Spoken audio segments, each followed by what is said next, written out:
better term than it would have been had I done it the more traditional way. It really is. It's a more powerful term. It's a more powerful term, and the biggest news of all is yesterday, it was announced that inflation is far lower than anybody expected. I told you. Beating every one of the 61 forecasts from the so-called geniuses, the experts. We're the geniuses, not them. We now have the lowest core inflation since March of 2021, and we're just getting started. It's unbelievable. And that's despite taking in billions and billions and billions, hundreds of billions of dollars in tariffs. Remember they said, oh, the tariffs will cause inflation. Just came out with the best inflation report we've had in years. And lots of cash, too. In fact, 1776, right? $1,776 goes to our military. You know, it was 1,775. And that was the number, you know, that was just a lump. I said, you know, if we had $1, we got 1776. Somebody said, that's genius. I said, well, I'm smart. I said, for $1, and I'll get these ladies who are loaded with money to pay for it from North Carolina. Their husbands can write a check in 2 seconds, take care of it. Now, think of it, for $1 more. They said, I can't believe we didn't think of that. Only hours ago, I left a meeting at the White House where we cut the cost of prescription drugs by 300, 400, 500, and even 600%. And I'm doing what no politician of either party has ever done before, standing up to the special interests and demanding lower prices for the American people. This is what we're doing. You know, it's called favored nations. And nations all over the world were screwing us. We would have prices that were 10 times higher than the prices they were charging in London and in Paris and all over the world. We had the highest prices for drugs because we had politicians that wouldn't. I did it at the beginning, at the first, but then we had a thing called, you know what happened, COVID? And it was sort of hard to go after France and Italy, say, listen, on top of all your COVID all over the place with everyone dying, we want you to pay a lot of money for drugs. You can't do it. But we did it, and nobody's ever even thought of doing it before. I've negotiated and really did it directly with 17 of the world's largest drug companies, as well as foreign nations that were taking advantage of your country for decades, many decades. For years, Americans have been paying the highest drug prices anywhere in the world by far, 10 times more sometimes, 15 times more, while other countries pay drastically less for the exact same drug made in the exact same plant, in the exact same country. But under my most favored nation, you know what that means? It's a legal term. Drug pricing executive order, I just signed a couple of months ago, and is now being implemented. We have declared that the United States will now pay the same price as the lowest price of any country anywhere in the world.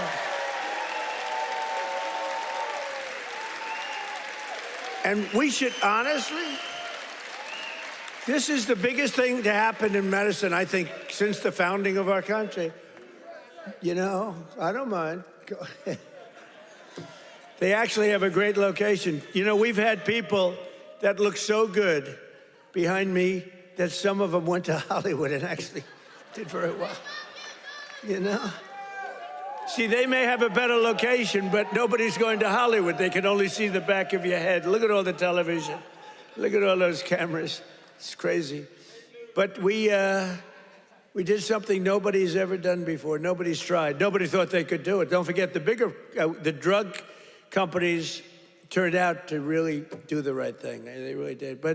And they were there at the White House today. You saw them. Some of the biggest companies in the world were there. The rest of them are coming next week. But the big problem was foreign countries. They would have to take their drug and raise it from $10 to $20 to $30, maybe to $100, maybe 10 times more. But it really doesn't work that way because the world is a bigger place than the U.S. And so you're not going to have to raise it that much, but you have to raise it. And they always said for 50 years, they say, let the United States pay. And for 50 years, the United States got screwed because we're paying so much more. Drug that was selling for $10 in London sells for $130. That's 13 times more in New York, 13 times more. So $10 in London, $130 in New York. And now that drug will go up for the other country from $10 to only $20 or maybe $30. And it will come down from the United States of America to $20 from $130. Think of that. Think of that. That's the biggest price reduction. When you talk about cutting prices, cutting costs, and cutting prices, you talk about affordability. You know, the Democrats, they're the ones that got us into the mess. They're the ones that caused the high prices. And then they come out and they look at those fake news people back there. They go, this election's about affordability. They go, let's talk about it. No, I'd rather not talk about it, because they can't. They're the ones that caused the highest inflation in the history of our country, which led to the highest prices in the history of our country. I inherited the mess. I got the prices down, and they're going down still further. Look at gasoline. A lot of areas now in our country, $1.99 a gallon. Right? It cost these ladies from these beautiful friends of mine from North Carolina, it cost them like 1/3 to get here than it would have cost under Sleepy Joe Biden. Right? If you drive, this time you can drive. It's the first time you didn't have to take an airplane. But we had 9 blockbuster agreements. We had 9 of them with the big drug companies just today. The rest are coming over the next couple of weeks. But the first dramatic drug discounts will be available to all Americans starting in January at a thing called TrumpRx.gov. TrumpRx.gov. But this is the biggest thing ever to happen on drug prices, pharmaceutical prices. And it will also tremendously it's going to reduce the cost of health care, because health care is probably 50% about drugs, right? Your drugs are coming down at levels that nobody ever thought was possible. This achievement alone should win us the midterms. You know, if we did nothing else, I said today, you know, you're talking about like this massive reduction in drug prices that affects everybody. Older people, younger people, middle-aged people, sick people, well people. It's not just like patients, it's everybody. It can never happen. Nobody would ever have done this. It was very hard to do. I had countries laughing at me. I said, listen, you're gonna have to double and triple your drug prices. They said, France, as an example, UK, European Union. They said, you must be kidding. They've had low prices for years. The drug companies would go, could you pay more? No, charge the United. They wanted the drug companies, in all fairness, to charge the United States of America. And they made up all sorts of crap. Well, research and development. I said, well, what about research and development? Why aren't they paying also for research? Well, it just never worked that way. They used to use, remember, research and development, that's why we pay more. I say 12 times more. Why? For research and development? It was all a con job. But I'd say to the head of France, as an example, I'm sorry, but you're going to have to double or triple your prices for drugs. No, we will not do that. Oh, yes, you will. I said, yes, you will. 100%. No, we will not do that. Of course we will not. I can't do that. I said, yes, you will. No, I won't. Yes, you will. And he said, why do you have such certainty? I said, because if you don't do it, I'm going to charge you a 25% tariff on everything you sell into America.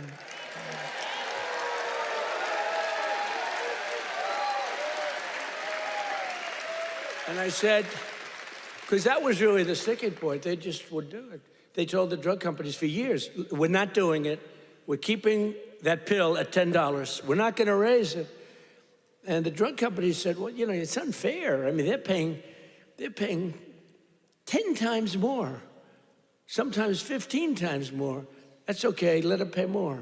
We're not paying more than the prices were stuck for years. And no president did anything about it. Sleepy Joe Biden didn't know he was alive. The last thing he cared about. The last thing he cared about was this. He didn't care about anything. He just wanted to make it through. But they cheated. Look, he was surrounded by radical left. Hey, did you see on Mar-a-Lago, did you see how corrupt that was now? It's all come out. Wow, it's all come out. Some life. It's all come out. They were totally corrupt, radical left lunatics. Not stupid people, by the way. He was, but the people that really ran the country and that really ran the auto pen, they were not stupid. But think about what we've done. Under the Trump administration, America will not be ripped off any longer. So can you imagine these countries? And when I told you the example before, from $10 to $20, you know, that doesn't sound like much, but it's a doubling of the price. You know, that's a doubling of the price. And if it went to 30 or 35 or 40, you know, that's still a doubling, tripling, or quadrupling of the price. But I said, at 25% tariff, it's much more money than what you're talking about. So they would say to me, all countries, you know, obviously they said no at the beginning, and they would have told a normal president no, and that would have been the end of the conversation. So they said no to me, and I said, no, you'll do it, 100%. And they said, what's wrong with this? 100%. I said, 100% that you're going to do it. The one asked me, why are you so certain? Why would you say that I would quadruple the price of drugs in France or someplace? I said, because if you don't, we're going to charge you a 25% tariff. That tariff is worth 5 times more money than you're talking about. And there was dead silence on the phone. And then when the gentleman, Emmanuel, is a wonderful guy, when he spoke, he said, you have a deal. Have a deal.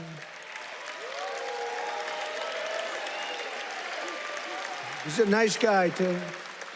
But you can't blame him, you know. This has been 40, 50 years. You can't blame him. But it was the same conversation with everybody. No, we can't do that. No, I cannot double the price of my drugs. I said, no, maybe triple or quadruple. But it's still much lower than we were paying. You know, we were paying a number that was crazy, 13, 14 times more. As president, I'm also taking in the gigantic health insurance companies that have gotten rich on billions of dollars of government subsidies. And I want the money to go directly to the people. I want the money to be paid directly to the people so that they can buy their own health insurance, which will give far better benefits at much lower cost. By the way, what I told you about buying the drugs at this massive dollar discount, it's like from where it is, that's going to have a huge impact on the cost of health care. The current Unaffordable Care Act, commonly known as Barack Hussein Obamacare, was created to make insurance companies rich. It was bad health care at much too high a cost. And you see now that the steep increase in premiums, it's being demanded by the Democrats. It was never any good, Obamacare. It was done for the benefit of insurance companies, which totally control the Democrats. That's why you could have a strike on January 30th. You could have another shutdown because the Democrats are totally in the hands of, they're totally controlled by the insurance companies, big wealthy companies. Again, I want the money to go directly to the people so you can buy your own health care, and you'll get much better health care at a much lower price.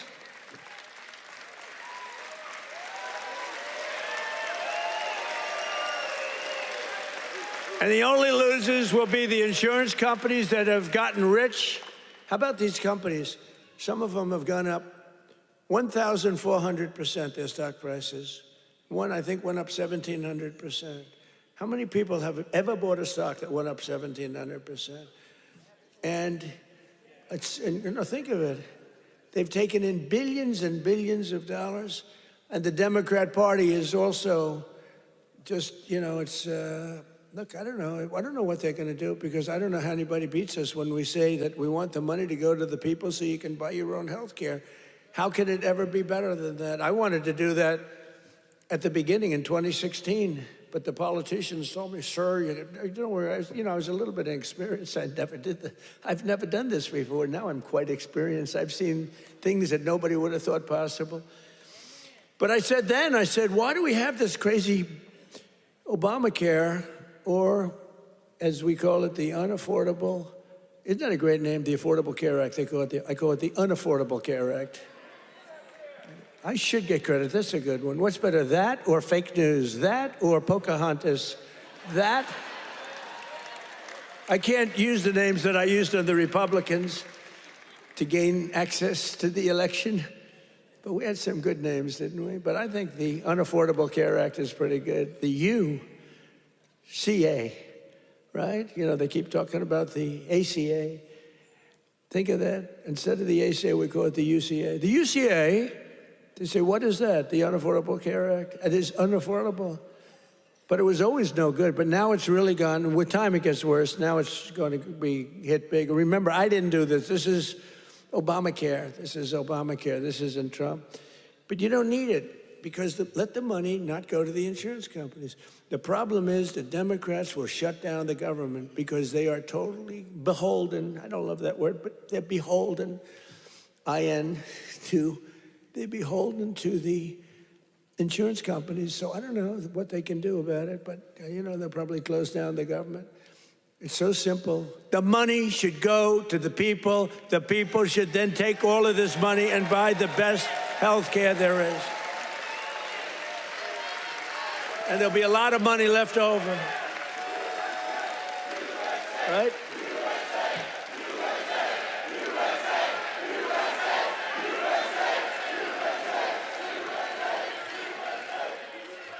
But they'll not be happy. But that's okay with me, because you, the hardworking citizens, and finally you're going to have great health care at the right price, so you're going to have it. Although today I did suggest one thing, because when I was watching these big drug companies get up and talk about things, they were giving free medicine, and I mean, they couldn't have been nicer, they couldn't have been better, and they were, giving us a hard time a while ago, but it worked out good. I said, you know what I'm going to do? I'm going to call these insurance companies fat cats. They are fat cats. I'm going to call the insurance companies, and I'm going to set up a meeting with them, all of them, and maybe I'll have the same luck that we had with the health companies, with the pharmaceuticals and the drug companies that we had. So rather than just saying we're not going to deal, maybe they'll give us a deal, like cut the price by 50%, and maybe then it starts to make sense. So I'm going to meet with them. Who knows? Who knows? And I'll either meet in Florida. I'm going to Florida. I'll either meet in Florida, because I work all the time. So I'll either meet in Florida, or I'll meet in Washington the first week right after we all come back to going to our wonderful jobs. And I'll sit down with, it's like 12, 13 people. It's basically these big monster companies. 13, 14 if I want to be generous. Get 14 people in a room and let's see what happens. Maybe they'll surprise us, but maybe we'll ask them for a 50% cut, and maybe they'll give it. You never know. You saw what happened with the drug companies. They're giving free drugs to, they've been unbelievable, but they do love our country. And I probably think the insurance company guys love our country. They just felt they were dealing with stupid people, so you can't really blame them. Over the past 11 months, we have brought more positive change to Washington than any administration in the history of our country. That's true. And there's never been anything like it. When I took office last January, I inherited a mess, and very simply, I am fixing it. Joe Biden gave us the worst inflation in the history of our country. A lot of people say, the fake news says, it's not the worst in history. It's the worst in 48 years. Oh, okay, sorry. No, they do. They say 48 years is okay. But when I say history, they go crazy. That's when I let them win. I say, I'm sorry, apologize. I like that hat, 47.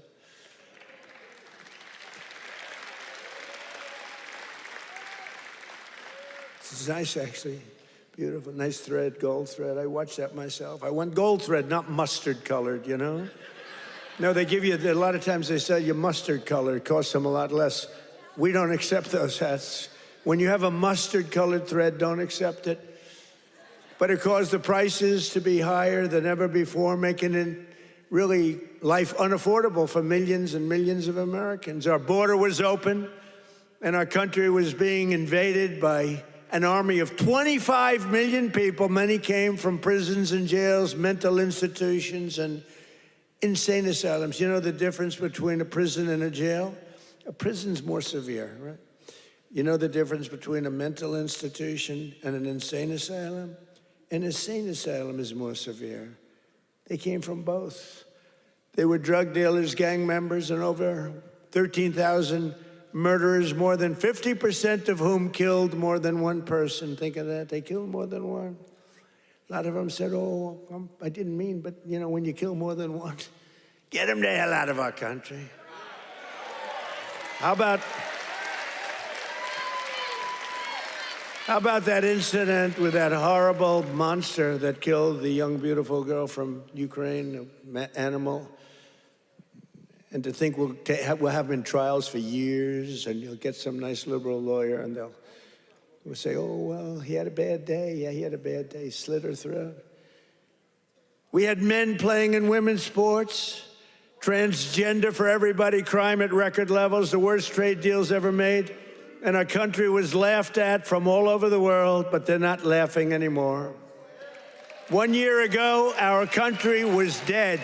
Now we are the hottest country anywhere in the world because we finally have a president who puts America first.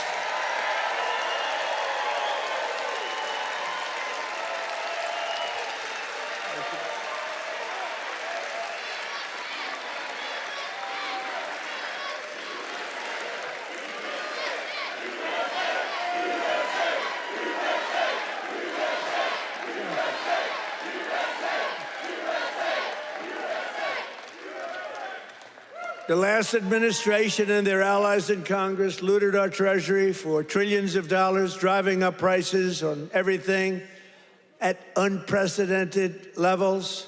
How about the new thing in Minnesota with the Somalians? They stole, now it came out, the great U.S. attorney up there, they came out, think of this, $9 billion, and they think that's just the beginning. They stole, think of it. In their country, they live on nothing. They have nothing. They come here and they steal $9 billion. Are we stupid? I mean, how do we allow that to happen?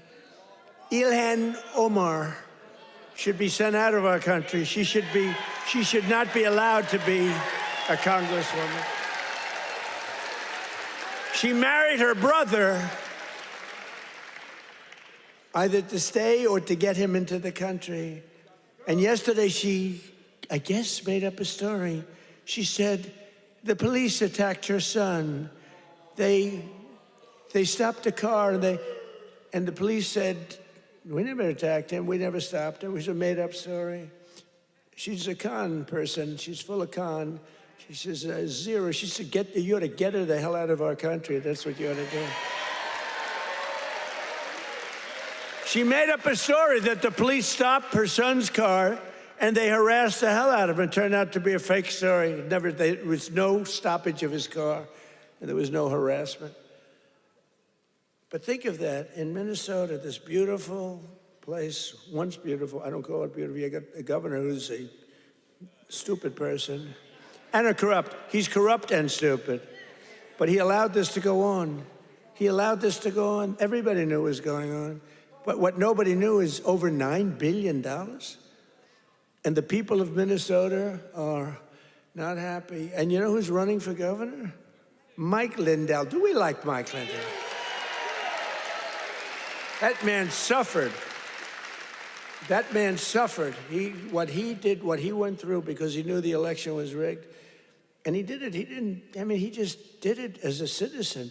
Mike Lindell, I'll tell you what, every time I introduced him, he got the biggest hand. I hope he does great. He deserves to do great. That man suffered.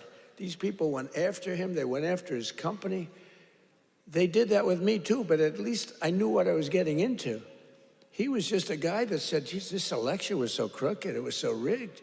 He fought like hell. That guy deserves to be governor of Minnesota, I'll tell you right now. He's a great guy, too. But I'm bringing the prices down, and I'm bringing them down fast. You know that?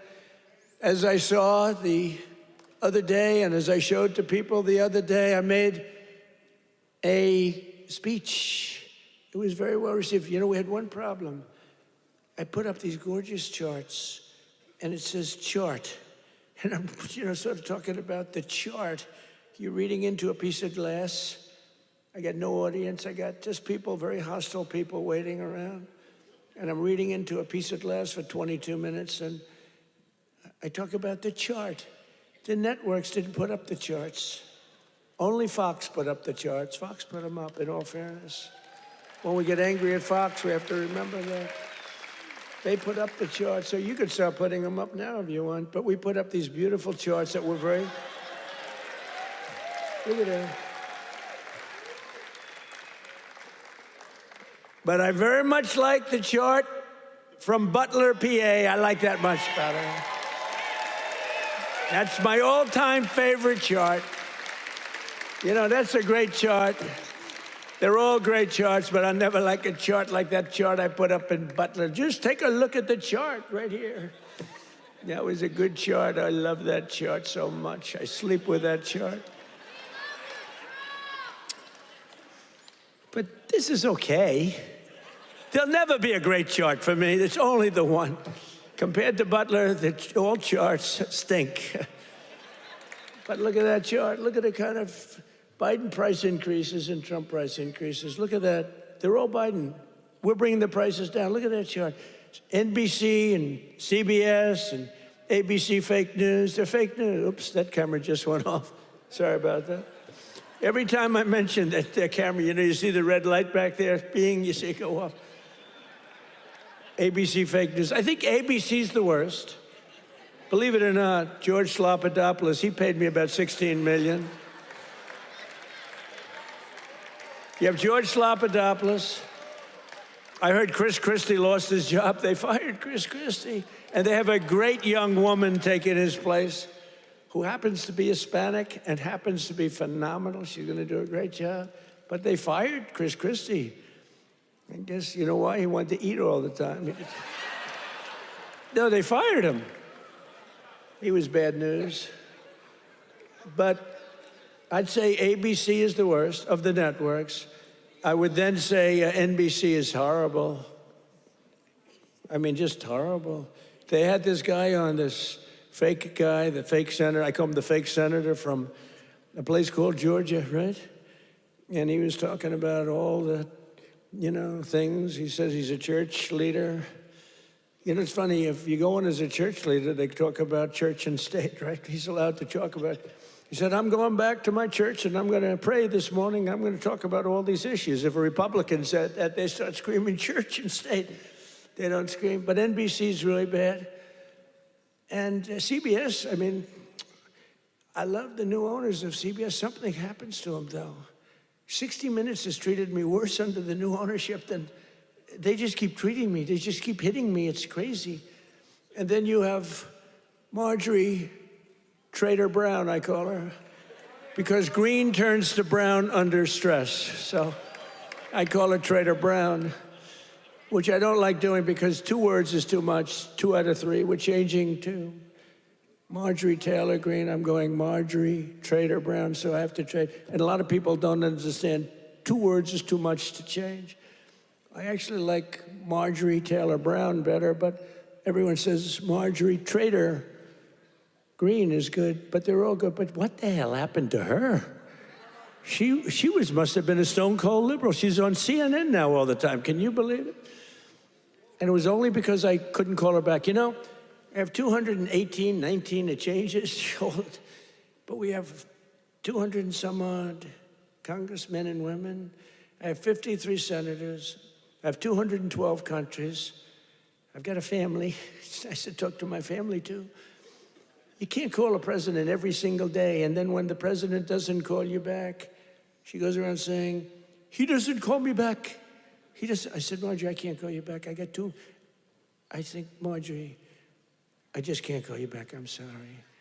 And I wouldn't call her back. And she goes onto a rant. He won't call me back anymore. Sorry about that.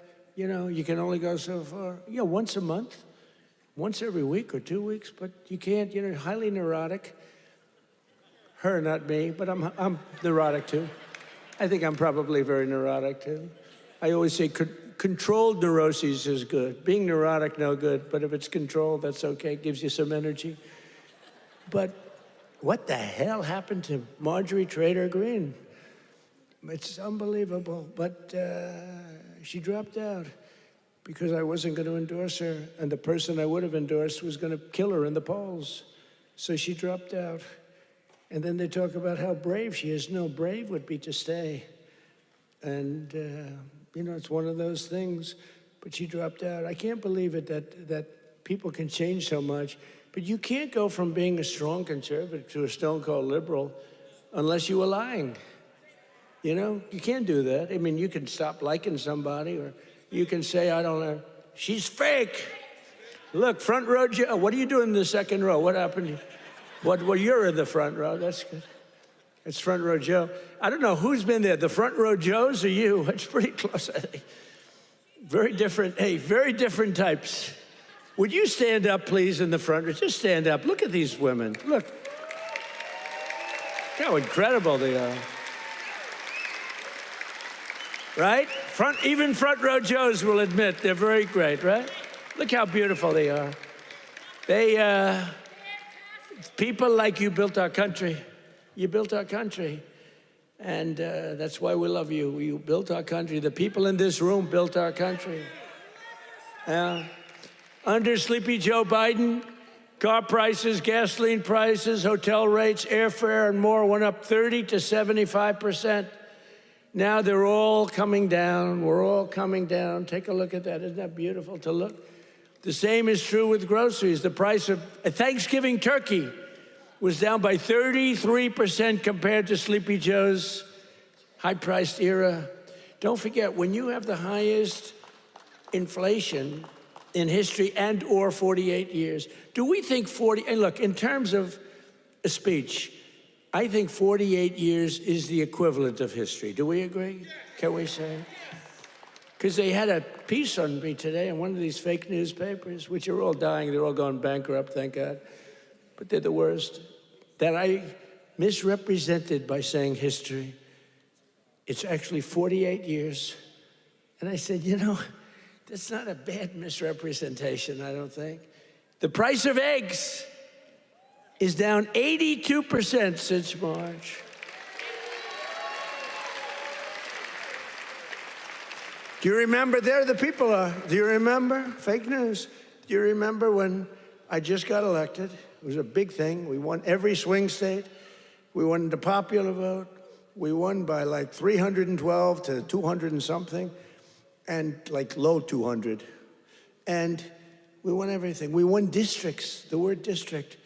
We won districts by 2,750 to 525. That's a slaughter. And that's the thing when you see everything's red except for two little lines on the left and the right, meaning New York and California. That's the one that really is incredible. 2,750 to 525. We won everything in a slaughter. We won everything. And what a great thing it was, right? When you can have an election that good. And they tried to rig it. Remember we had the thing? Too big to rig. Remember that statement? That was a big thing. They tried like hell. They gave up at about 9:02. It was too big. It was just a landslide. They couldn't do it. They cheated a lot. But we made it too big to rig, and I appreciate you getting, I said, the polls had us up, pretty way up. And a lot of times when that happens, you'll say, let's go out and watch a movie, and we'll come back and watch the president win. No, I said, don't watch a movie. Go out and vote. But it was too big, so it came back. What an evening. That was, what was better, 2016 or 2024? Tell me. I don't know. 2016 was pretty monumental. What was better? I don't know. Beating Hillary was fun.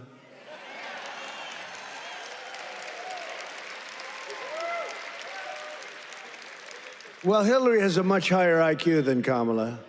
I would say, I think Hillary has probably 50 or 60 points higher. Now, Hillary was smart. She was nasty. Whew, I wouldn't want to go home to her. She was nasty. Remember, she was a nasty person. I was going to use a B word. I said, my wife would not be happy. My wife always says, please, please don't use foul language. You know who else does? Franklin Graham. He says, President. He says, I love your speaking ability, President. You're a great speaker, although nobody says it. You know, I get these big crowds, but did you ever see the press do a story that I'm a great speaker? They say, oh, he looked tired. Oh, he's this. Oh, he's that. Yeah, I mean, it's crazy. I get crowds, the biggest crowds in history of anything, not only of anything. They never say, he gave a great speech tonight in front of 45,000 people. Look at the crowds that we get are the biggest crowds ever.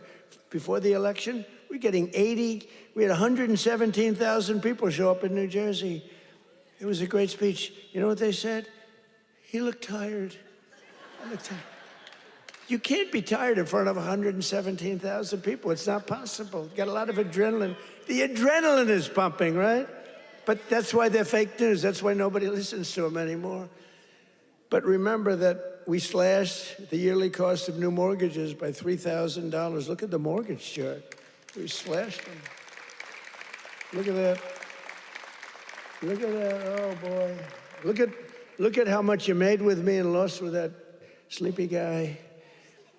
But everything now is falling, and the only things that are going up are your salaries, the stock market, and your 401ks. They're going up. Do you remember when I first won in 2024, and I was at my first conference? I'm 2 days in. You know, we're recovering from all the hoopla. 2 days in. In fact, I took a day off. They said, something's wrong with the president. I said, I just got here. There's nothing wrong with me. Something's wrong. You took a day off. What's wrong with the president, right?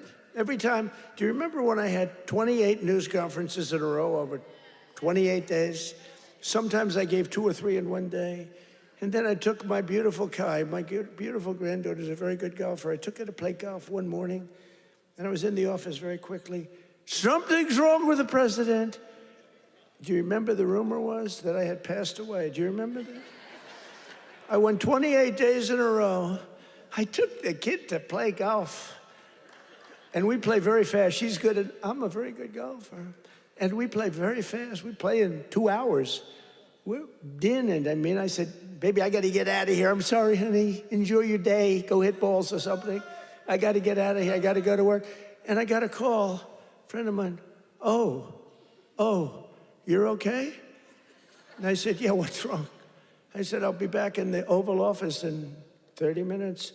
Oh, I said, what's wrong with this guy? Then I got another call. Oh, you're okay. They said that I had passed away. Do you remember that? First day in 28 days, these people are sick. That's why I've taken more physicals, because I think you have an obligation to, you know, report.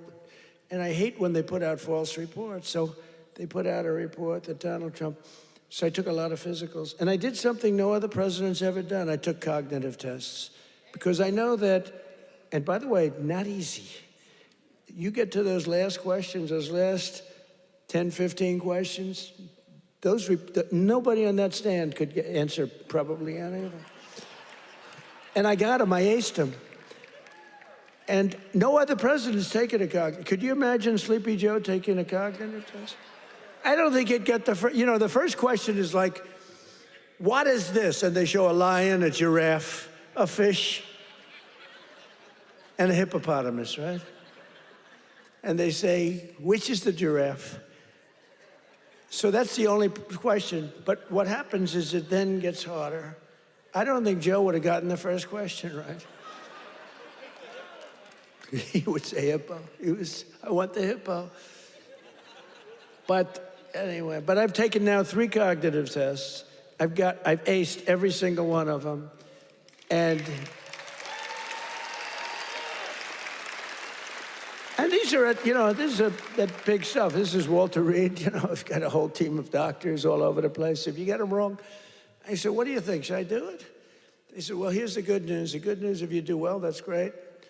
Actually, if you do well, they won't report it. If you do badly, it's going to be the biggest story in history. They said, you know, it's possible that if you do badly, the word will leak out and you'll look very bad. I said, this was on my first test. After that, I knew that I can do very well.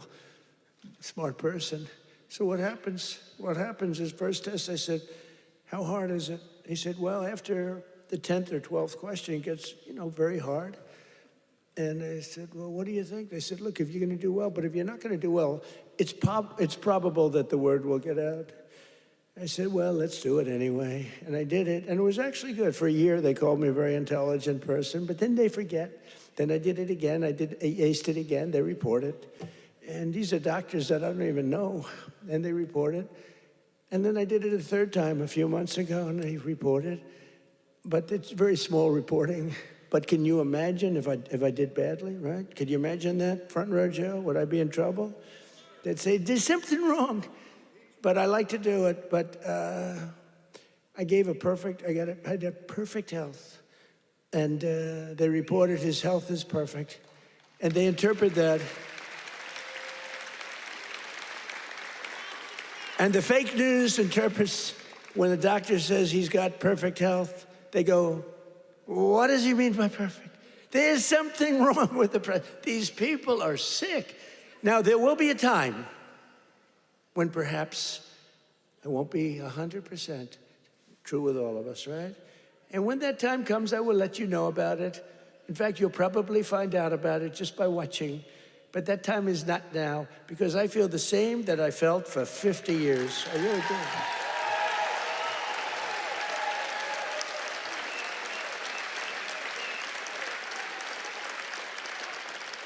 But we have I think we have an obligation to, at least report your health.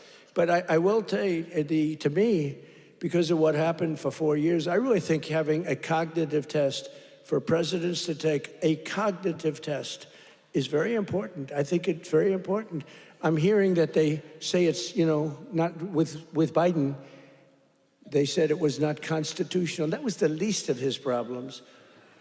But I think it's very important that a president or people running for president and vice president take a cognitive test. I mean, I think it's a very important thing. I don't know. They say you shouldn't do that, it's unjust, it's not constitutional. They say all these things, but I really believe that. Under Trump, wages are rising much faster than inflation for the first time in many years. Think of that.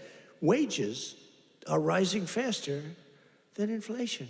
That's what it's all about, right? And we're delivering lower prices and bigger paychecks. And the wage chart that you see up there is incredible. That NBC didn't put up and the networks didn't put up.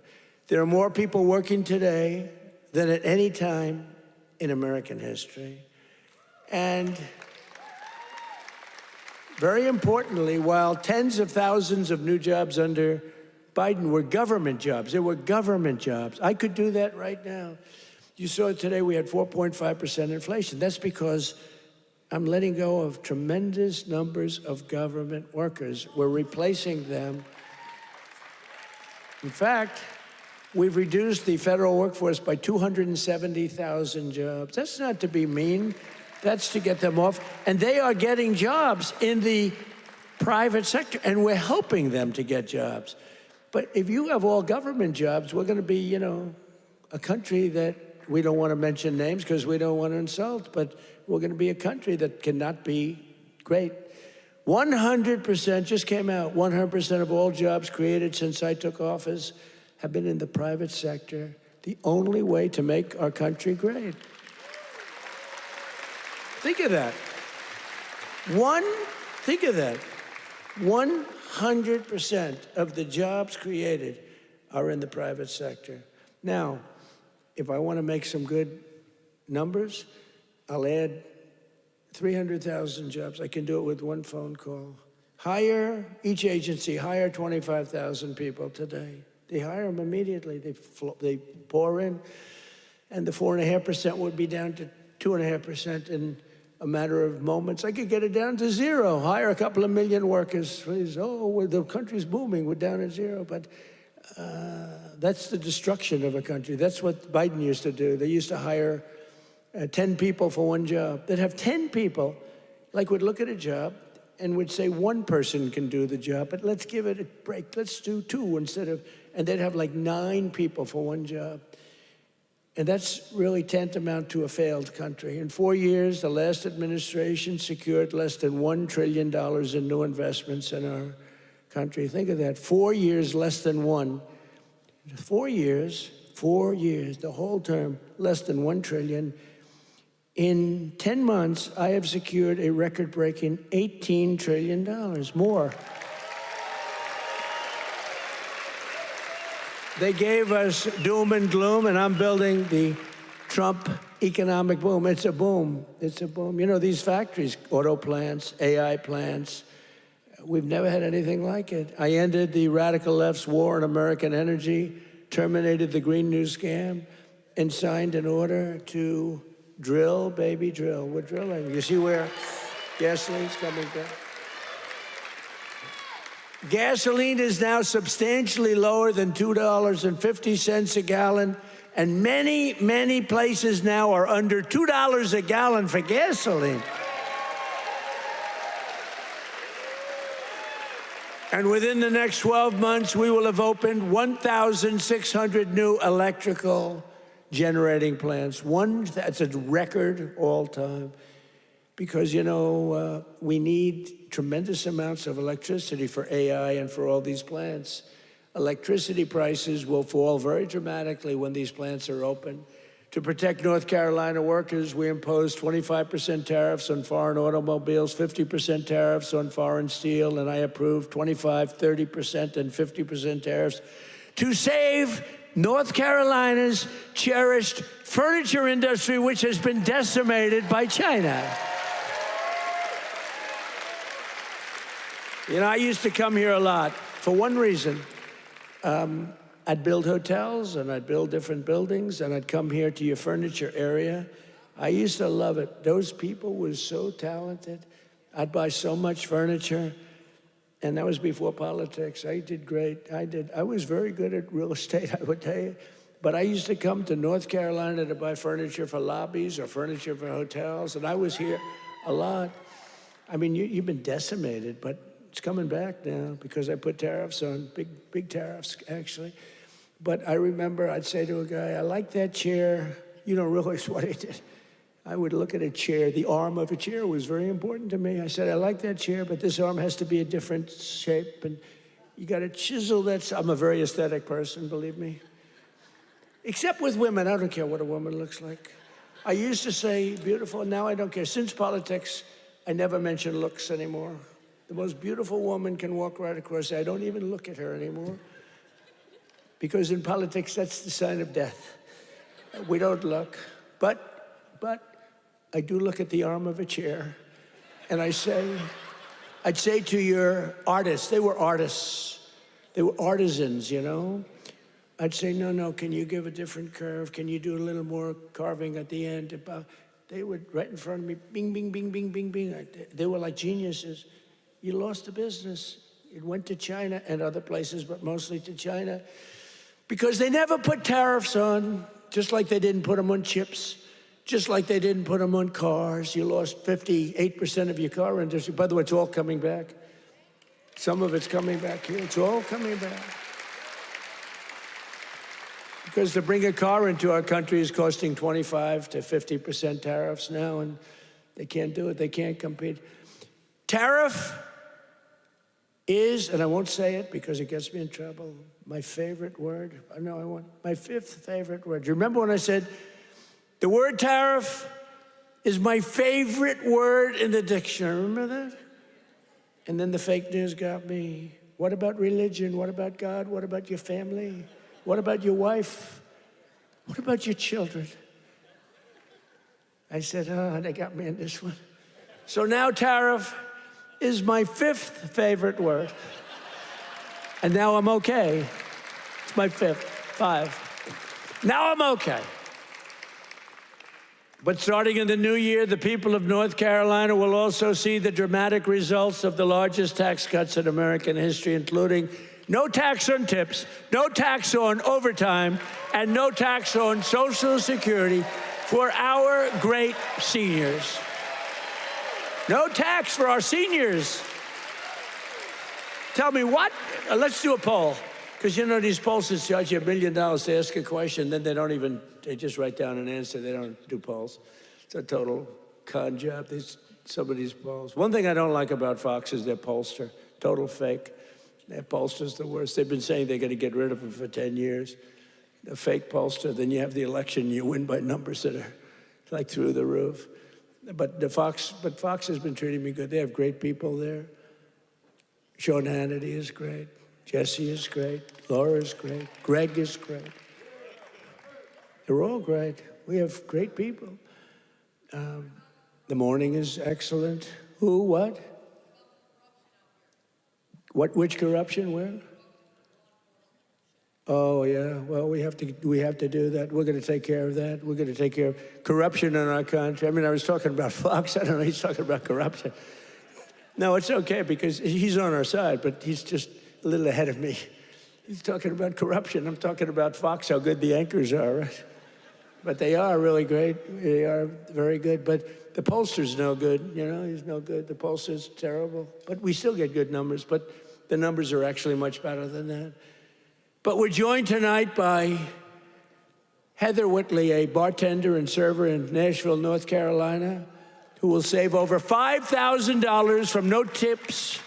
Think of that, from no tax on tips. Heather, where are you, Heather? Are you here, Heather? Where are you? Where are you? You want to come up? You want to come up? Come on up. She's going to save over $5,000, no tax on tips, toward a down payment on her first home. So, Heather, congratulations. Look how amazing she is, right? Come on up. I don't know how you're going to get up that stair. Are you okay? Look at her. She has no problem. Somebody else would not be able to make it. Thank you, darling. Nice to see you. Want to say something? Go ahead. Well, it's been a tremendous help. It's now allowed me to invest in my first home, and that is the American dream for all of us. I don't have much to say, so sir. Good. Thank you so much. You said it perfectly. Thank you, darling. Thank you.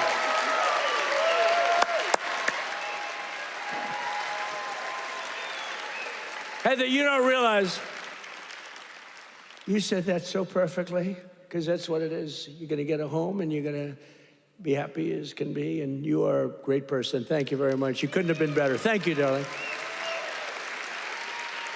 Also with us is Austin Harding, a police officer, highly respected, a loving father from Monroe.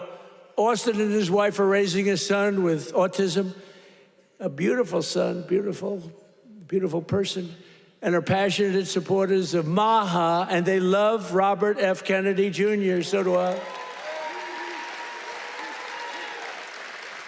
And with no, thank you, Austin. And with no tax on overtime, Austin will have thousands of dollars, many thousands of dollars more to help care for his wonderful son. Last but not least, we have Carolyn and Charles Thurston, who run a successful small business providing care to senior citizens. That's great.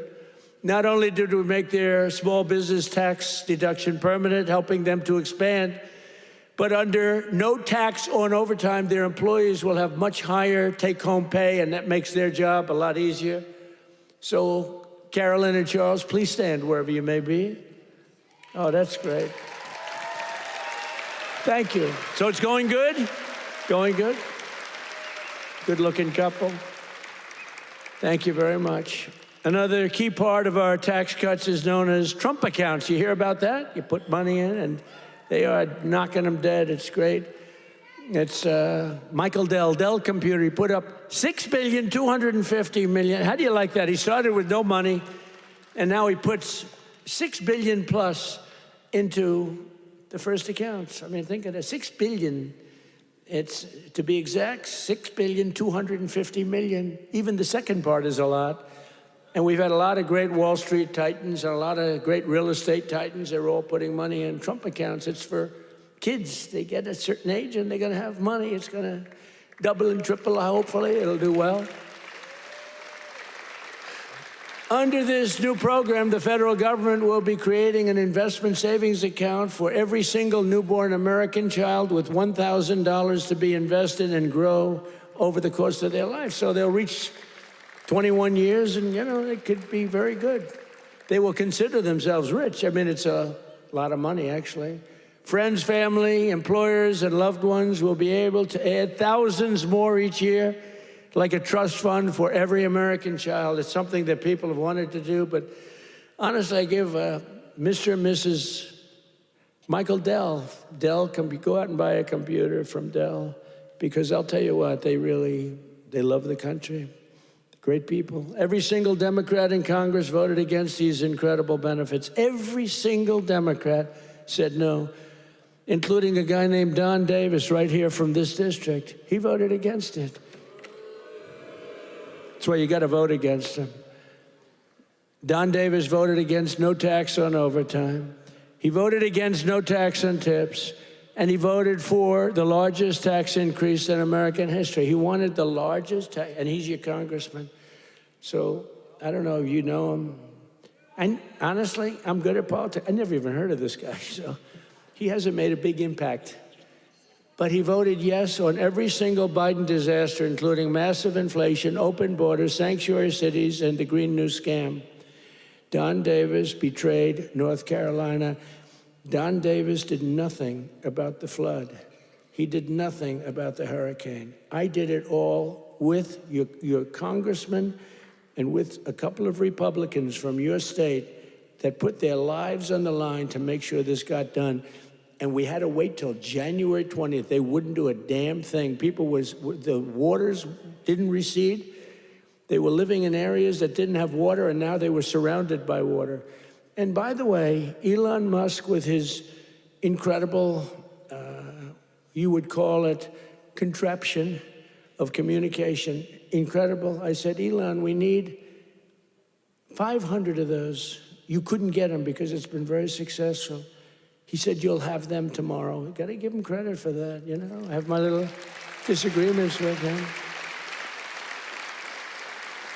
I don't believe in the mandate where everybody has to have an electric vehicle within an hour. You know, I don't, but you got to give him credit. He really saved a lot of lives. Here tonight are some of the warriors who, unlike Don Davis, who's a disaster, vote against him, stood up for North Carolina, including Congressman Tim Moore and Brad Knott. Where are you guys? Hey, fellas, come up real fast. Come on up. Come on up. I'll tell you, these guys were, look at them, two handsome gentlemen, extremely different types. That's great. Say hello. Say a couple of words. Thank you, man. Thank you, brother. Appreciate it.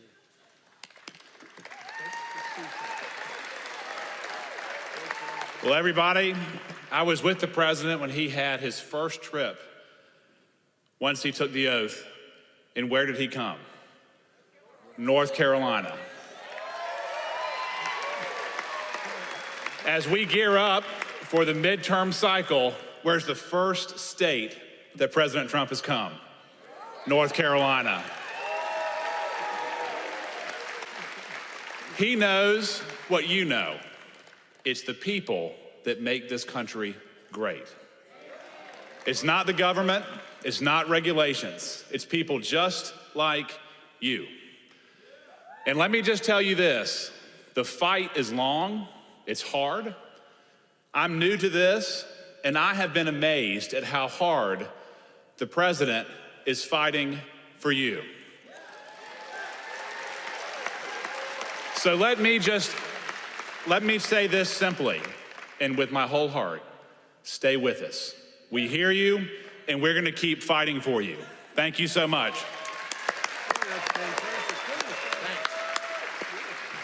I guess I'll have to lower the mic, Mr. President. Let me just say, echo what Brad said. I cannot think of a better president in the history of the United States. Someone who loves this country, who does so much. Mr. President, I don't know how you do it all. You make the Energizer Bunny look slow. It's absolutely incredible. The leadership that this man shows, not only in our country, but on the world stage. We are finally respected around the world again, and that is not an accident. Mr. President, North Carolina loves you. The United States loves you. Thank you for what you're doing. Great job. Thank you. Great guys. Thank you. You're going to win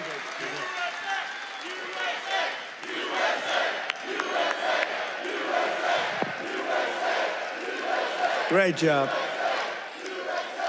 That's a great job. Boy, oh boy. Well, they're going to win good, but you got to beat that other guy.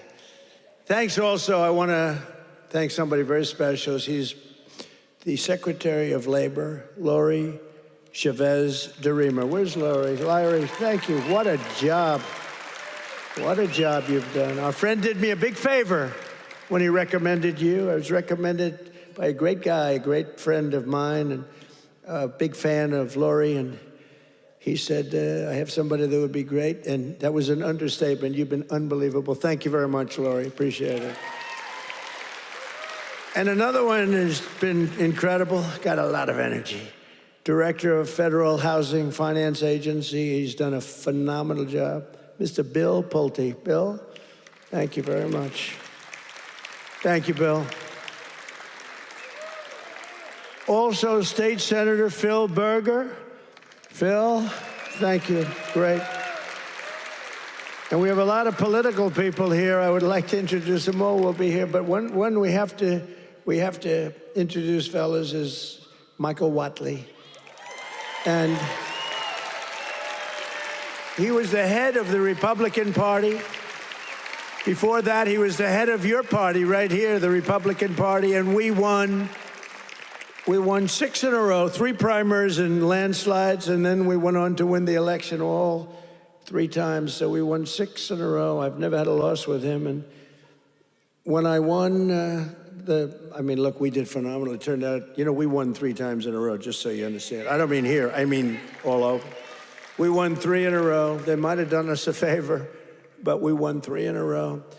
But when we got screwed in the second election, it didn't happen over here. He had 601 lawyers he hired. They had lawyers at every single ballot box, and other people were cheating in other states that we won by a lot, and they were cheating. You could see it go, here we are, pwah, pwah. And you remember they have ballots all of a sudden. We just found 75,000 ballots, a total rigged deal. And by the way, you have not heard the last of that, I can tell you.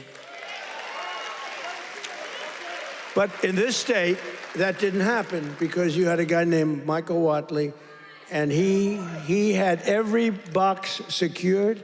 He had, I think, 2 or 3 lawyers at every station, but he had over 600 lawyers, I think 600. And I said, how many lawyers did you have? 601. I said, that's like genius. He was ahead of it. And you'd watch, people went to bed that night. Everyone said the election's over, Trump won.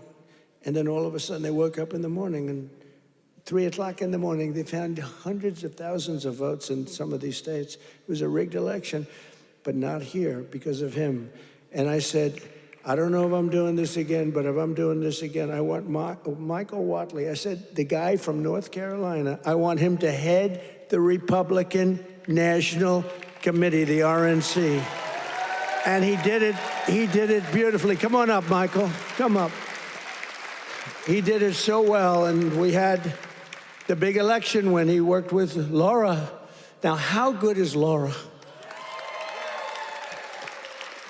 Laura Trump, who was born here, loves this state so much. She could have done very well. By the way, I think Ted Budd is doing a very good job, too, I have to tell you. And I will say this, Tom Tillis fought with me for the Lumbee tribe, the Lumbee. I love the Lumbee. And he's really been very good. We had a little dispute, but these are, it's fine. He's been really good. Tom has been very, very good, and I appreciate it very much.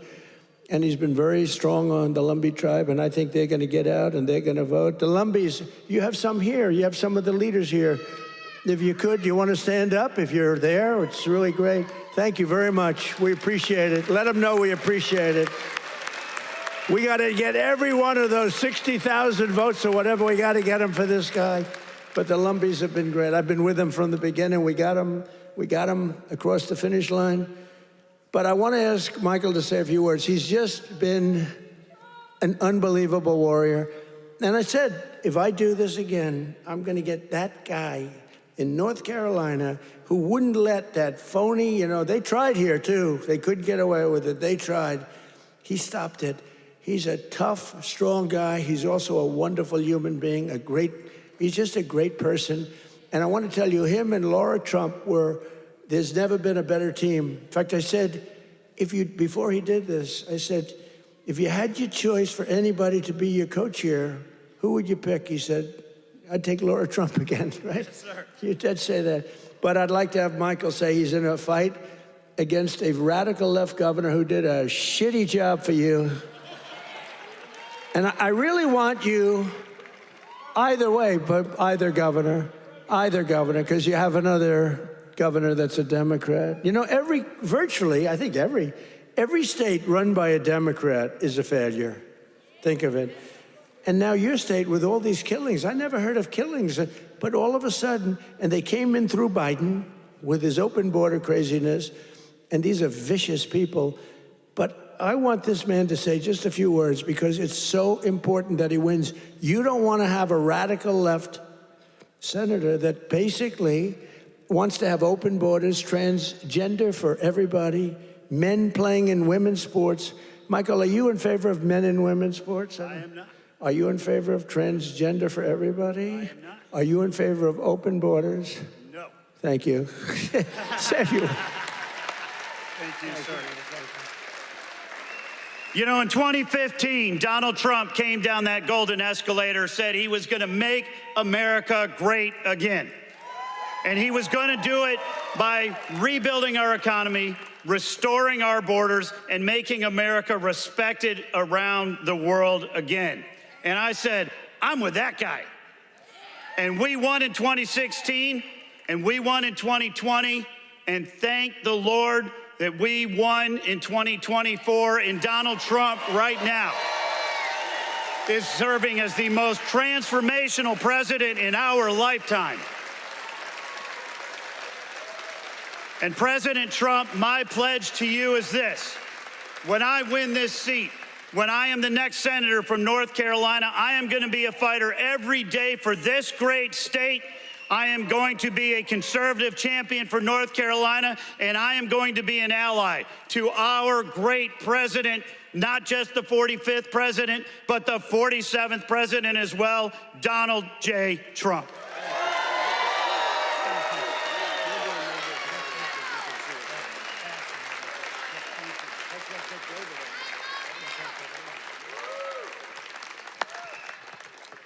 What a great guy he is. So get out and work for him. I hope you can get your group of about 70 women to go out and do it. We can get all the front rows, and we got to win. He's a good man, and he represents your values, that I can tell you. But I also want to express my condolences to the people of this state and to the loved ones of NASCAR legend Greg Biffle, who perished yesterday in a tragic plane crash with his family in Statesville. I met him twice. He was just a great young man. And what a tragedy that is with his whole family. So I just want to pay our condolences, our love. Please. I'll tell you, North Carolina will never forget them. He was, and his family were incredible people. Together, we've achieved more in less than 1 year than most other administrations achieved in 8 years, which is true. Most of them didn't achieve much. Within a matter of weeks, we ended the invasion of our southern border. For the past 7 months, 0 illegal aliens have been allowed into our country. Think of that, 0. And that's made up by Democrats. A feat which everyone said was impossible. Biden and the radical left Democrats in Congress turned North Carolina into a dumping ground for tens of thousands of third world migrants, driving up your rent and your housing costs. According to a government report, over 60% of growth in the rental market came from foreign migrants, paid for by the federal government, by the way. Paid for by the federal government, you, the taxpayer. Mass migration fueled mass inflation, but now we are fixing it, and we have record-setting deportations, and we're really focused on the bad people. We're really focused on the bad people. We have farmers who are great people. They know what they're doing, but we're focused on the bad ones. We're getting the murderers, the drug dealers. We're getting the ones from prisons. We're getting them the hell out of here. We're focused very strongly on that. For the first time in 50 years, we're seeing reverse migration as migrants go back home. We're saying, go back home, please. And we want the bad ones to go back home, because those are the ones that caused the problem. And think of Washington, D.C. So, I mean, outside of the terrorism attack from 3 weeks ago. And by the way, that young, beautiful man is doing well. You know, we thought we lost both of them. And we lost one who's looking down on us right now. But looks like he just stood up. Can you believe it? He stood up today for the first time. Two great people. Sarah's looking down on us, and from heaven, she was incredible, doing so well. But he's doing, they were both about the same. We thought we lost both of them. Hit in the same area, if you can believe it. He was hit hard. But and his mother, Monica, I spoke to her the night of, sir, he'll be okay. Every doctor was saying he doesn't have much of a chance. And she said, sir, I'm telling you, I know my boy, he's going to be fine. I can't believe it. And literally, actually yesterday, he stood up and he's talking a little bit. I mean, the whole thing is incredible. The mother, I've never seen anybody. I never saw anything like it. She was so positive. She said, I'm praying, and everybody's praying, the whole country's praying, and there's no way he's going to have any problem. He's going to be just fine. It's not even that he was going to make it. It was like, he's going to be fine. Incredible person. In the year before my election, all net job creation was going to foreign migrants, all of it, 100%. Since I took office, 100% of all net job creation has gone to American-born citizens. The migrant invasion also brought massive crime. What's happening with the killings in North Carolina is indescribable. I mean, for the first time, you're in national news all the time with the killings. That's because you're run by Democrats. 2 weeks ago, an illegal alien from Honduras who entered under Biden walked onto a train in Charlotte with a large knife and brutally stabbed a passenger multiple times in the chest. The same savage criminal alien had previously been arrested 2 months earlier, but he was released by authorities to pillage and kill, which he did. Also recently in this state, you saw this one. Nobody could watch it. Another monstrous criminal with 14 prior arrests plunged a knife into the throat of an innocent young, beautiful girl, Ukraine. She was from Ukraine, who was sitting on a train. You could see she was scared to be there. You could see that, right? Everybody knows what I'm talking about. She walked onto the train. She was afraid to be there. What happened to North Carolina? You didn't have that condition. And then she was attacked from behind violently by this savage. No one can ever forget that look of shock and terror on the young woman's face. It happened so fast as her murderer walked down the train car, dripping with blood all over. Passengers are looking at him. They're saying, what is that? There's blood pouring out from every part of him, from the knife. For years, radical left politicians have been releasing bloodthirsty, violent offenders and criminal aliens back onto your streets under our leadership. We're finally getting illegal aliens and vicious felons off the streets and throwing them out of our country, or in some cases, putting them in the toughest jails in the world, because frankly, we don't want to let them into their country because we don't want to take a chance that these animals will come back. We're restoring law and order in America.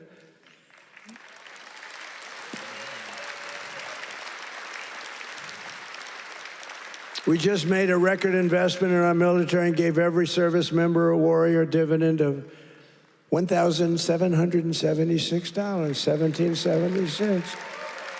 And I'm also pleased to announce that just 2 hours ago, we hit the ISIS thugs in Syria who were trying to regroup after their decimation by the Trump administration 5 years ago. We hit them hard. I ordered a massive strike on the terrorists that killed our 3 great patriots last week. 2 soldiers, 1 interpreter, all great people. And it was very successful. It was precision. We hit every site flawlessly, and we are restoring peace through strength. We're all over the world. I settled 8 wars in 10 months, destroyed the Iran nuclear threat, ended the war in Gaza, and got the release of hostages, both living and dead, and created peace in the Middle East. We have peace in the Middle East, first time in 3 years, peace in the Middle East. I cut federal funding for any school that pushes critical race theory or transgender insanity. And we completely banned the chemical and surgical mutilation of children.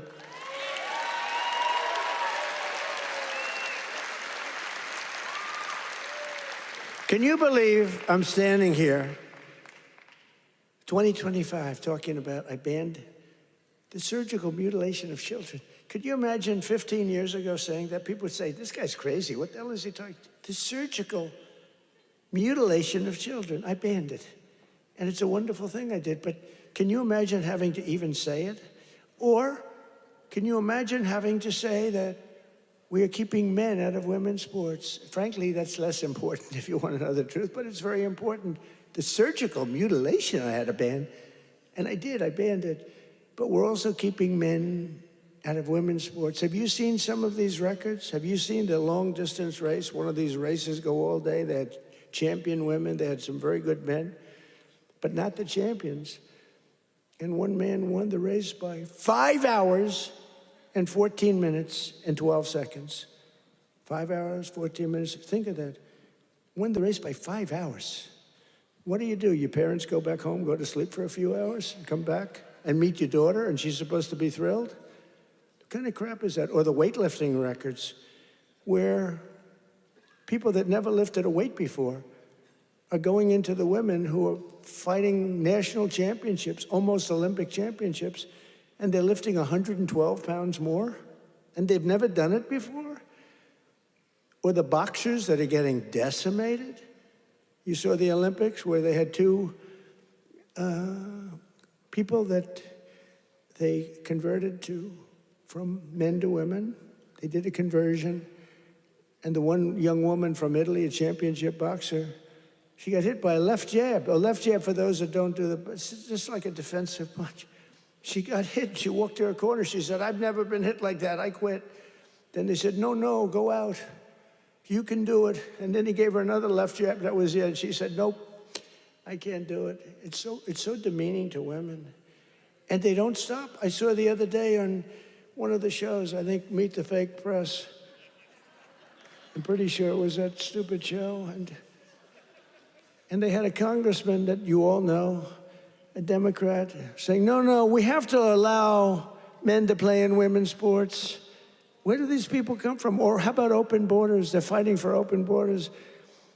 If I didn't get elected, our country would be ruined. We would have not had a country. I'm telling you, I'm not bragging about myself.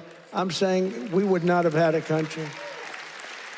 And now we have the greatest country in the world. I'm telling you, hottest. We're the hottest. We're restoring the name of a great president, William McKinley, to Mount McKinley in beautiful Alaska. That they took the name off and they named it something else. And I renamed the Gulf of Mexico to the Gulf of America. Right? That was a good one. Well, you know, I checked for my whole life. I don't know. I guess I didn't do it in my first term because I was the hunted. I had bigger problems. I had these animals trying to attack me at Mar-a-Lago. They went into my wife's closet. And I'll say this, number one, it's very bad, but it sounds a little strange. They looked at her drawers. You have drawer, and then you have drawer. They looked at both. And she's a very meticulous person, you know, like these people, just like she'd fit into your group very well. She'd be very happy with her, but everything is perfect. Her undergarments, I want to use a nice sometimes referred to as panties, are folded, perfect, wrapped. They're like so perfect. I say, that's beautiful. You know, it's the part of the world she came from. Everything was perfect, no problem. Fold, fold, fold. I think that she steams them, make sure. Just that it. We came home. I wasn't there when the raid took place. The raid of a popular president, a former president. She opened the drawers and it was not that way. They were a mess. It was all over the place. And she said, oh, what happened? That's so terrible, but it's terrible. They went into my young boy's room. These thugs are disgusting and we cannot let them get away with this stuff. We have all the evidence now. We have all the evidence and we have to do something about it. We have to do something about it. It's illegal and it's disgusting. You know, I brought a lawsuit and I'm winning the lawsuit. There's only one problem. I'm the one that has to settle it. In other words, I am suing and I'm the one that's supposed to settle it. So maybe I'll give myself $1 billion and give it all to charity. Does that make sense? You know, I'll give it to charity. Do you have any nice charities? I have to settle the lawsuit. There's never been a case like this. Trump suit, I sued a long time ago and it's doing fine. It's a suit. And now, you know, we found all this stuff. Did you see where the FBI didn't want to do it, but the Justice Department forced them to do it? The FBI guys didn't want to do it, but the thugs and the DOJ wanted to do it. So I sued them and and they do say that, you know, it's never been a case like this. Donald Trump sues the United States of America. Donald Trump becomes president, and now Donald Trump has to settle the suit. I hereby give myself $1 billion. Actually, maybe I shouldn't give it to charity. Maybe I should keep the money. No, a lot of people say, do it. No, I don't want to do it. But whatever happens, it's all going to good charities. Is that okay? It's all going to good charities. But isn't that a strange position to be in? I've got to make a deal. I negotiate with myself.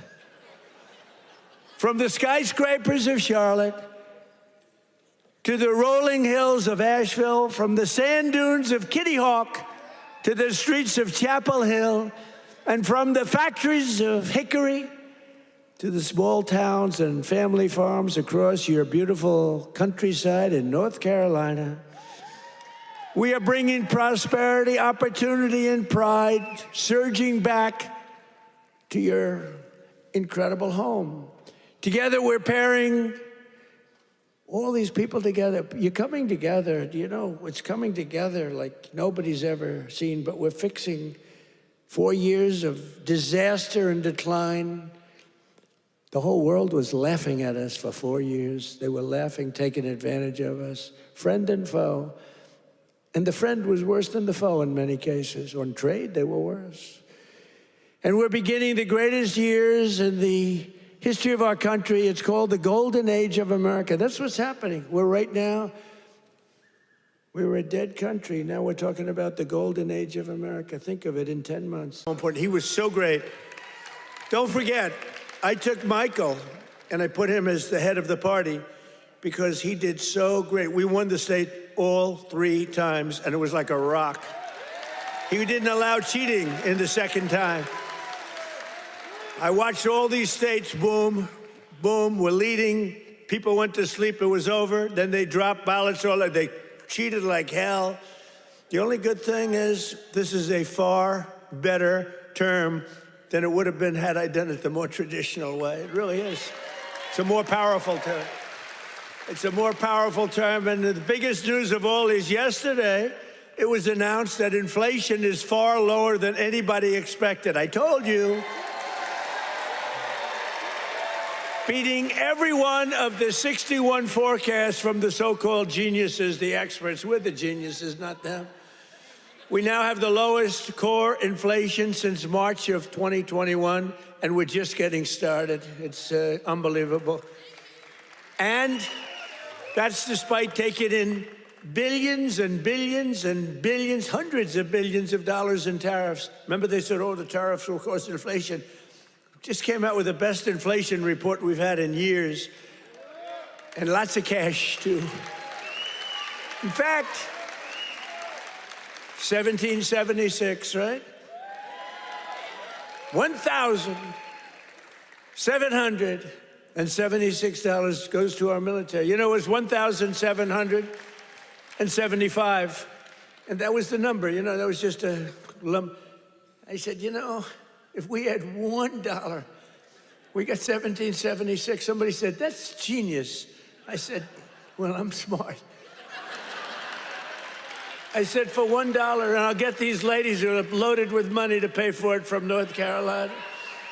Their husbands can write a check in 2 seconds, take care of it. No, think of it, for $1 more. They said, I can't believe we didn't think of that. Only hours ago, I left a meeting at the White House where we cut the cost of prescription drugs by 300, 400, 500, and even 600%. And I'm doing what no politician of either party has ever done before, standing up to the special interests and demanding lower prices for the American people. This is what we're doing. You know, it's called favored nations. And nations all over the world were screwing us. We would have prices that were 10 times higher than the prices they were charging in London and in Paris and all over the world. We had the highest prices for drugs because we had politicians that wouldn't. I did it in the beginning, at the first, but then we had a thing called, you know what happened, COVID? And it was sort of hard to go after France and Italy, say, listen, on top of all your COVID all over the place with everyone dying, we want you to pay a lot of money for drugs. You can't do it. But we did it, and nobody's ever even thought of doing it before. I've negotiated and really did it directly with 17 of the world's largest drug companies, as well as foreign nations that were taking advantage of your country for decades, many decades. For years, Americans have been paying the highest drug prices anywhere in the world by far, 10 times more sometimes, 15 times more, while other countries pay drastically less for the exact same drug made in the exact same plant, in the exact same country. But under my most favored nation, you know what that means? That's a legal term. Drug pricing executive order, I just signed a couple of months ago, and is now being implemented. We have declared that the United States will now pay the same price as the lowest price of any country anywhere in the world.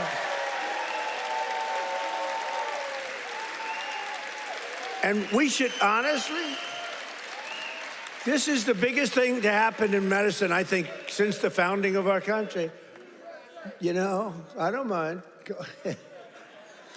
They actually have a great location. You know, we've had people that look so good behind me that some of them went to Hollywood and actually did very well, you know?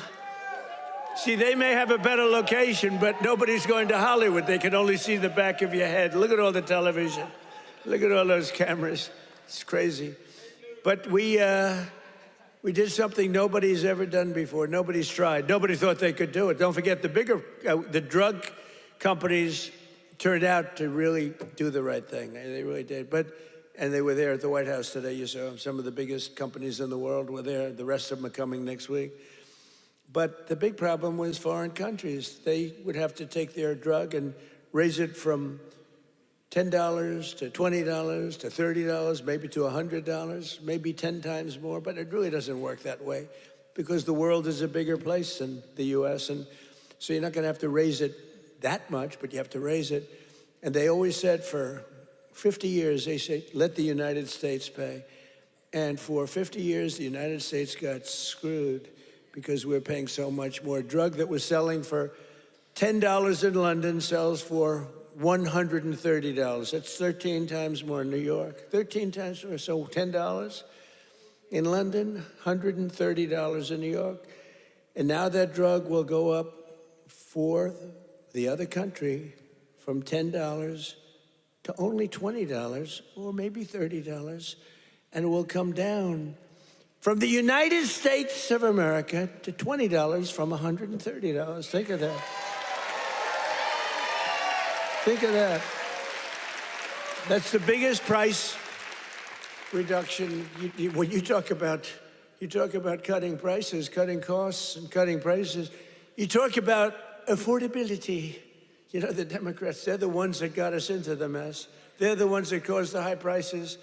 And then they come out and they look at those fake news people back there. They go, this election's about affordability. They go, let's talk about it. No, I'd rather not talk about it, because they can't. They're the ones that caused the highest inflation in the history of our country, which led to the highest prices in the history of our country. I inherited the mess. I got the prices down, and they're going down still further. Look at gasoline. A lot of areas now in our country, $1.99 a gallon. Right? It cost these ladies from these beautiful friends of mine from North Carolina, it cost them like 1/3 to get here than it would have cost under Sleepy Joe Biden. Right? If you drive, this time you can drive. It's the first time you didn't have to take an airplane. But we had 9 blockbuster agreements. We had 9 of them with the big drug companies just today. The rest are coming over the next couple of weeks. But the first dramatic drug discounts will be available to all Americans starting on January at a thing called TrumpRx.gov. TrumpRx.gov. But this is the biggest thing ever to happen on drug prices, pharmaceutical prices. And it will also tremendously it's going to reduce the cost of health care, because health care is probably 50% about drugs, right? Your drugs are coming down at levels that nobody ever thought was possible. This achievement alone should win us the midterms. You know, if we did nothing else, I said, you know, you're talking about like this massive reduction in drug prices that affects everybody.